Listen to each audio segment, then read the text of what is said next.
Historia del Cristianismo, tomo 1, capítulo 27, el monaquismo benedictino. Tú, quien quiera que seas, que corres hacia la patria celestial, practica con la ayuda de Cristo esta pequeña regla, y entonces llegarás, Dios mediante, a las más elevadas cumbres de la doctrina y la virtud. Benito de Nursia. En la sección anterior vimos que, cuando la Iglesia se unió al imperio y quedó así convertida en la Iglesia de los poderosos, hubo muchos que, sin abandonarla, se apartaron de ella para llevar vidas de particular renunciación, y que este fue el origen del monaquismo. Aunque en aquella sección vimos ya cómo el ideal monástico se propagó del oriente de habla griega al occidente latino, por ejemplo, en el caso de Martín de Tours. El hecho es que en aquella época el monaquismo era todavía un fenómeno principalmente oriental, cuyos centros más importantes estaban en Egipto, Siria y, algo más tarde, en Capadocia.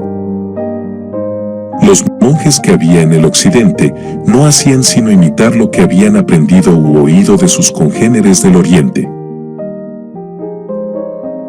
El monaquismo oriental, empero, no se adaptaba del todo a la Europa occidental.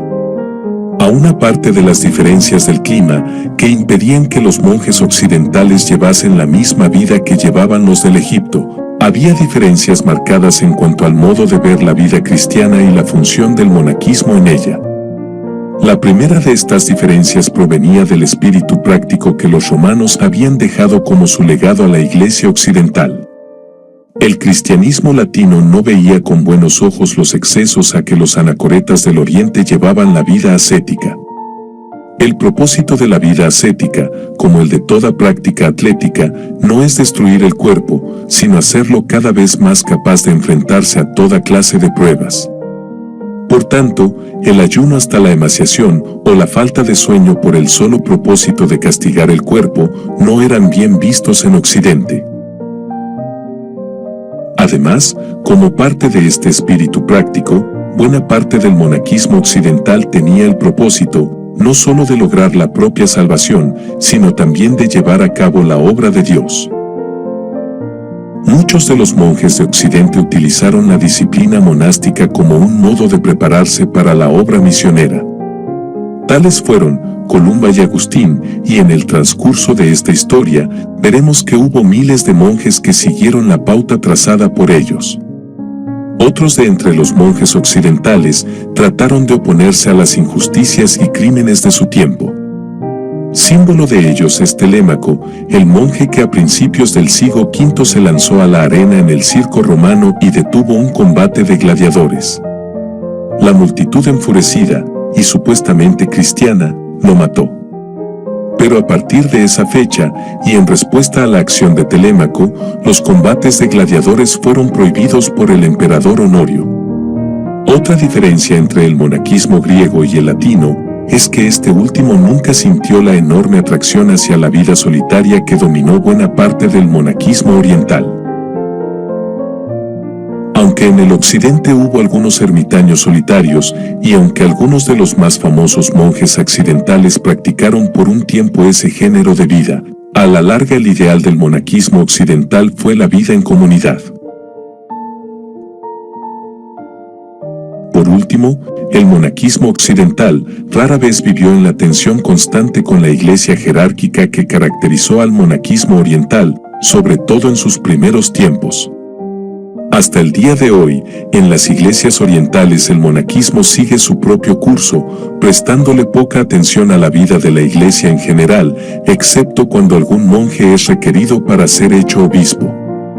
En el occidente, por el contrario, la relación entre el monaquismo y la jerarquía eclesiástica siempre ha sido estrecha. Excepto en los momentos en que la corrupción extrema de la jerarquía ha llevado a los monjes a tratar de reformarla, el monaquismo ha sido el brazo derecho de la jerarquía eclesiástica. Y en más de una ocasión los monjes han reformado la jerarquía, o la jerarquía ha reformado un monaquismo decadente. En cierto modo, el monaquismo occidental encontró su fundador en Benito de Nursia. Antes de él, había habido muchos monjes en la iglesia occidental, pero solo él logró darle al monaquismo latino su propio sabor, de tal modo que a partir de él, el monaquismo no fue ya algo importado del oriente griego, sino una planta autóctona. La vida de San Benito. Benito nació en la pequeña aldea italiana de Nurcia alrededor del año 480. A fin de colocar su vida dentro del marco de los acontecimientos que hemos narrado en el capítulo anterior, recordemos que Odoacro depuso al último emperador de Occidente en el 476, y que para el año 493, cuando Benito comenzaba su adolescencia, toda Italia estaba en manos de los ostrogodos. La familia de Benito pertenecía a la vieja aristocracia romana, y es de suponerse que en su juventud presenció las tensiones entre católicos y arrianos que caracterizaron esa época en Italia. Cuando tenía unos 20 años de edad, Benito se retiró a vivir solo en una cueva, donde se dedicó a un régimen de vida en extremo ascético. Allí llevó una lucha continua contra las tentaciones. Durante esta época, nos cuenta su biógrafo, Gregorio el Grande, el futuro creador del monaquismo benedictino, se sintió sobrecogido por una gran tentación carnal. Una hermosa mujer a quien había visto anteriormente se le presentó ante la imaginación con tal claridad que Benito no podía contener su pasión y llegó a pensar en abandonar la vida monástica. Entonces, nos dice Gregorio, recibió una repentina iluminación de lo alto y recobró el sentido, y al ver una maleza de zarzas y ortigas se desnudó y se lanzó desnudo entre las espinas de las zarzas y el fuego de las ortigas. Después de estar allí dando vueltas mucho tiempo, salió todo llagado. A partir de entonces, nunca volvió a ser tentado de igual modo.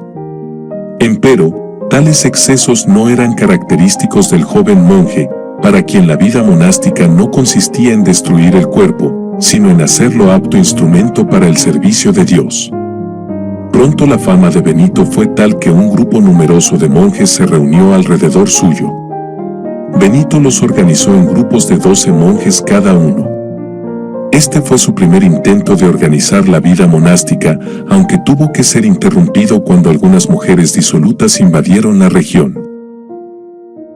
Benito se retiró entonces con sus monjes a Montecassino, un lugar tan apartado que todavía quedaba allí un bosque sagrado, y los habitantes del lugar seguían ofreciendo sacrificios en un antiguo templo pagano.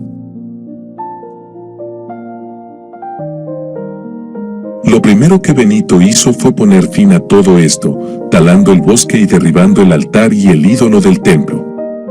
Entonces organizó allí una comunidad monástica para varones, cerca de otra, que fundó para mujeres, su hermana gemela, Escolástica. Allí su fama fue tal, que venían a visitarlo gentes de todas partes del país. Entre estos visitantes se encontraba el rey ostrogodo, Tetile, a quien Benito reprendió diciéndole, haces mucho daño, y más has hecho.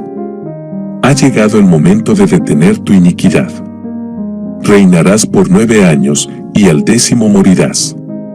Y, según señala el biógrafo de Benito, Gregorio el Grande, Tetile murió, como lo había predicho el monje, durante el 10º año de su reinado. Pero la fama de San Benito no se debe a sus profecías, ni a su práctica ascética, sino a la regla que en el año 529 le dio a la comunidad de Montecassino, y que pronto se volvió la base de todo el monaquismo occidental. La regla de San Benito. El enorme impacto de esta regla no se debió a su extensión, pues cuenta solo con 73 breves capítulos que pueden leerse fácilmente en 1 o 2 horas. Ese impacto se debió más bien a que, de forma concisa y clara, la regla ordena la vida monástica de acuerdo al temperamento y las necesidades de la Iglesia occidental. Comparada con los excesos de algunos monjes del Egipto, la regla es un modelo de moderación en todo lo que se refiere a la práctica ascética. En el prólogo, Benito les dice a sus lectores que se trata de constituir una escuela para el servicio del Señor. En ella, no esperamos instituir nada grave ni áspero. En consecuencia, a través de toda la regla rige un espíritu práctico y a veces hasta transigente. Así, Por ejemplo, mientras muchos de los monjes del desierto se alimentaban solo de agua, pan y sal, Benito establece que sus monjes han de comer 2 veces al día, y que en cada comida habrá 2 platos cocidos y a veces otro de legumbres o frutas frescas. Además, cada monje recibirá 1/4 de litro de vino al día. Todo esto, naturalmente, se hará solo cuando no haya escasez, pues de haberla, los monjes deberán contentarse con lo que haya, sin quejas ni murmuraciones. De igual modo, mientras los monjes del desierto trataban de dormir lo menos posible y de que su sueño fuese incómodo, Benito prescribe que cada monje tendrá, además de su lecho, una manta y una almohada. Al distribuir las horas del día, separa entre 6 y 8 para el sueño. Aún en medio de su moderación, hay 2 elementos en los cuales Benito se muestra firme. Estos son la permanencia y la obediencia. La permanencia quiere decir que los monjes no deben andar vagando de un monasterio a otro. Al contrario, según la regla, cada monje ha de permanecer el resto de su vida en el mismo monasterio en que ha hecho su profesión, a menos que por alguna razón el abad lo envíe a otro lugar.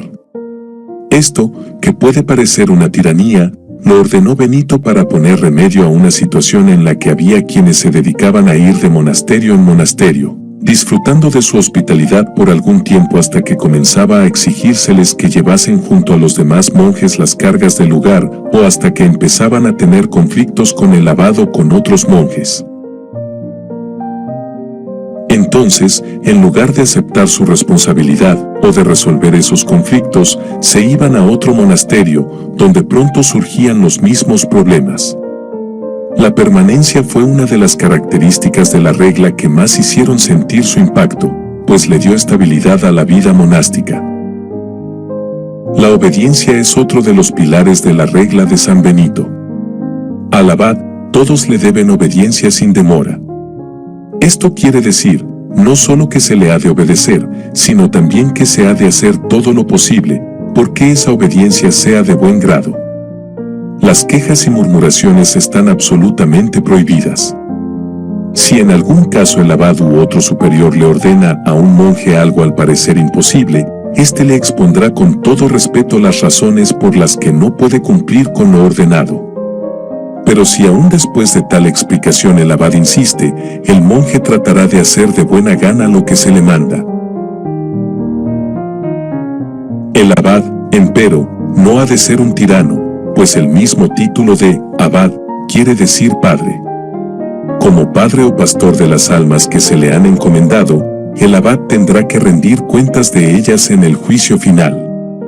Por ello su disciplina no ha de ser excesivamente severa, pues su propósito no es mostrar su poder, sino traer a los pecadores de nuevo al camino recto. Para gobernar el monasterio, el abad contará con decanos, y estos serán los primeros en amonestar secretamente a los monjes que de algún modo incurran en falta. Si tras 2 amonestaciones no se enmiendan, se les reprenderá delante de todos. Los que aún después de tales amonestaciones perseveren en sus faltas, serán excomulgados. Esto quiere decir, no solo que se les excluirá de la comunión, sino también que serán expulsados de la mesa común y de todo contacto con los hermanos. Si aún después de esto alguien persiste en sus faltas, ha de ser azotado. El próximo paso ha de ser dado con gran dolor, como el cirujano que amputa un órgano, pues consiste en la expulsión del monasterio.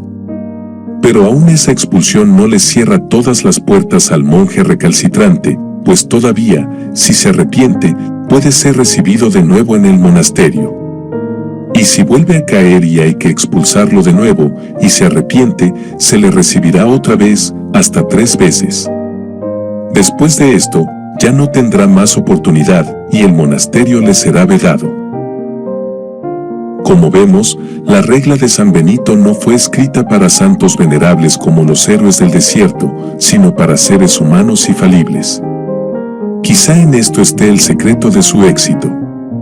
Otra característica de la regla es su insistencia en el trabajo físico, que ha de ser compartido por todos. salvo en casos muy especiales de dotes excepcionales para una clase de trabajo o de enfermedad, todos han de turnarse en las distintas ocupaciones. Así, por ejemplo, habrá cocineros semaneros, quienes prepararán los alimentos durante una semana. Tal ocupación no ha de ser vista con desprecio o desagrado, sino todo lo contrario, y por ello Benito prescribe que cada semana el cambio del grupo de cocineros se haga en el oratorio, y hasta establece un breve rito para ello. Además, todos se turnarán en trabajar en los campos y en todas las demás tareas necesarias para el sostenimiento del monasterio. La distribución de las tareas, sin embargo, ha de tomar en cuenta la condición de los enfermos, los ancianos y los niños. Para los tales el rigor de la regla ha de mitigarse. Su trabajo no ha de ser pesado. Y los más débiles recibirán carne, de la cual todo el resto de la comunidad ha de abstenerse. En el monasterio no se les dará preferencia alguna a los monjes que procedan de familias ricas o poderosas. Aún más, si tales familias le envían algo a su pariente, lo que haya sido enviado no le será dado al monje, sino al abad, para que disponga de ello según le parezca mejor. En los casos en que sea necesario establecer un orden de autoridad o de respeto, esto no se hará de acuerdo al orden del mundo exterior, sino según el nuevo orden del monasterio. El rico no tendrá más autoridad que el pobre, pues en el monasterio todos son pobres. Ni tampoco tendrá autoridad el anciano sobre el joven, pues en el monasterio la edad se contará, no a partir del nacimiento carnal, sino a partir del momento en que se entró a la vida monástica. El voto de pobreza del monje benedictino tenía entonces un propósito distinto del que hacían los monjes del desierto. En el Egipto, muchos abrazaban la pobreza como un modo de renunciación individual. Para San Benito, la pobreza individual es un modo de establecer un nuevo orden colectivo. Mientras el monje ha de ser absolutamente pobre, sin poseer cosa alguna, el monasterio sí ha de tener todo lo necesario para la vida de la comunidad: vestidos, provisiones, instrumentos de labranza, tierras, habitaciones, etc. Luego, la pobreza del monje individual es un modo de unirlo aún más a la comunidad, al evitar que tenga de qué gloriarse frente a ella. Si el monasterio carece de algo, el monje ha de aceptar esa carestía. Pero lo ideal no es que el monasterio carezca, sino que haya todo lo necesario para un régimen de vida razonable. Por tanto, el monje benedictino, en contraste con su congénere del desierto, sufrirá necesidad solo en casos extremos. Por otra parte, esto no quiere decir que San Benito proponga una vida muelle. Al contrario, cada monje se esforzará por necesitar lo menos posible. Cada monje ha de aportar a la vida comunitaria todo lo que le sea posible, según los límites de la fuerza y la salud de cada uno. Pero la repartición no se hará sobre la base de lo que cada uno aportó, sino según lo que cada uno necesite. Unos recibirán más que otros. Por ejemplo, los enfermos recibirán carne. Pero esto no quiere decir que se prefiera a unos sobre otros, sino que se han de tomar en cuenta las flaquezas de cada cual. El que necesita menos, esté agradecido y no se lamente, y el que necesita más, humíllese por su debilidad y no se gloríe en lo que ha recibido por misericordia. Aunque nos hemos detenido a considerar el régimen administrativo del monasterio, para San Benito la principal ocupación de los monjes debía ser la oración. Cada día había horas dedicadas a la oración privada, pero la mayor parte de las devociones tenía lugar en el culto común en la capilla u oratorio. Este culto se celebraba diariamente 8 veces, 7 de ellas durante el día y una en medio de la noche, siguiendo las palabras del salmista. 7 veces al día te alabo, Salmo 119, 164, y a medianoche, me levanto para alabarte, Salmo 119, 62. El día se empezaba a contar con la oración de medianoche, que en realidad tenía lugar de madrugada, antes de rayar el día, y se llamaba vigilias, después recibió el nombre de maitines. Durante el día se oraba en las horas llamadas laudes, prima, tercia, sexta, nona, vísperas y completas. Los orígenes de estas horas de oración son diversos. Algunas de ellas se remontan a las costumbres de los judíos en la sinagoga, y hay indicios de que los primeros cristianos continuaron observándolas, por ejemplo, en Hechos 3:1 y 10:9. Otras son de origen monástico. En todo caso, la forma que San Benito les dio continuó usándose a través de toda la Edad Media y, con ciertas modificaciones, hasta nuestros días. En esas horas de oración, la mayor parte del tiempo se dedicaba a recitar los salmos y a leer otras porciones de las Escrituras.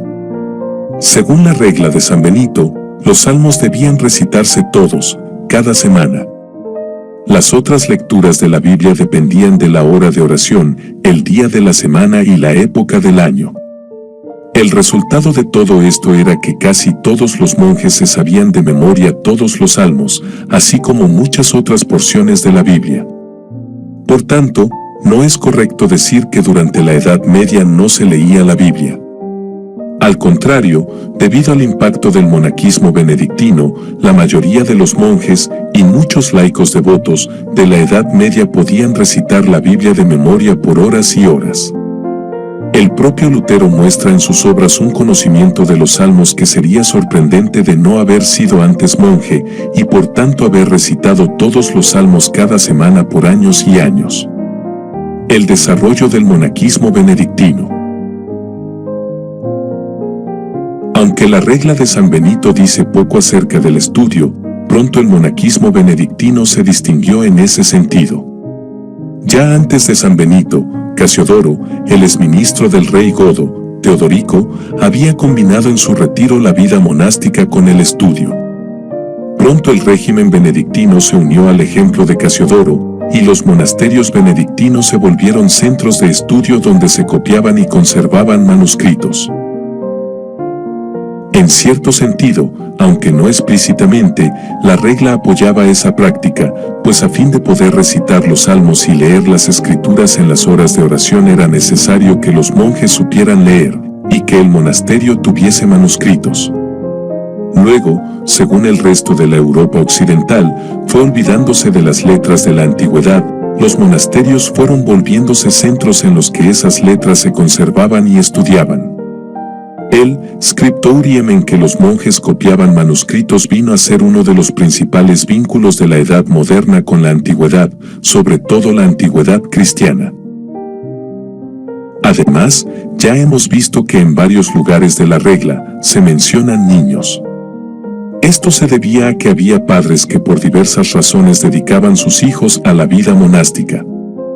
Estos niños no tenían la libertad de abandonar el monasterio cuando llegaban a ser adultos, sino que los votos que sus padres habían hecho en su nombre eran tan válidos como si ellos mismos los hubieran hecho.